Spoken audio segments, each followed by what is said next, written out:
Megastar Shakib Khan নিয়ে আলোচনা করব।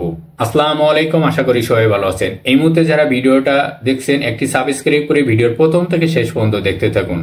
বাট এমন কোনো ঘটনা ঘটেনি যে আমরা এখন আলোচনা করব। তবে সেটা হলো আবারও শাকিব খান ভারতে যাচ্ছে। সেটা কলকাতা হতে পারে বা মুম্বাই হতে পারে। মেগাস্টার তার লাস্ট লটের শুটিং শেষ করবে। বরবাদ সিনেমা দিয়েই সবাই একটা আশাবাদী। আমরা সবাই কিন্তু শাকিব খান যারা আছেন তারা আশাবাদী। বরবাদ ছবিতে কিছু শিল্পীর ব্যবহার আছে, যেমন এদিকে পাল, ডিসিশন করতো, শাকিব খান তো আছেই। আমরা আশা করি কিছু একটা হবে বরবাদে। আপনারা জানেন যে বরবাদ সিনেমার পুরো শুটিংটাই হচ্ছে মুম্বাইতে। বাট আমার কাছে শাকিব খানের আইজ অব্দি যতগুলো সিনেমা করছে সেই সিনেমার মধ্যে বরবাদ সিনেমা কিন্তু এক অন্যতম সিনেমা হবে।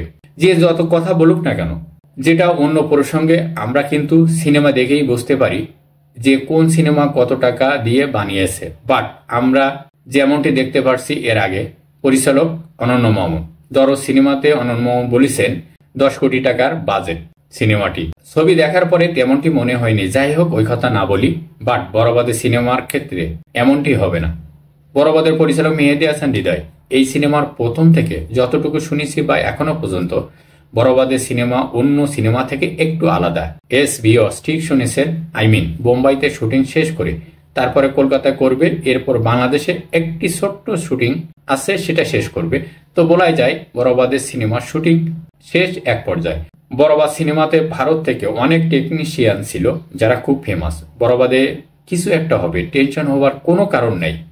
আমি গ্যারান্টি দিয়ে বলছি, এই বরবাদ সিনেমাতে শাকিব খানের অন্যভাবে দেখতে পারবো। ভাই ব্রাদাররা, শাকিব খান বরবাদের তার শেষ লটের শুটিং এর জন্য মুম্বাইতে যাচ্ছে। ওভারঅল ভিডিওটা ছিল এ পর্যন্ত। শাকিব খানের জীবনের সবচেয়ে ভালো সিনেমা হতে যাচ্ছে বরবাদ। আপনাদের কাছে কি মনে হয় কমেন্ট বক্সে কমেন্ট করে জানাবেন। ভালো থাকবেন, সুস্থ থাকবেন। আল্লাহ হাফিজ।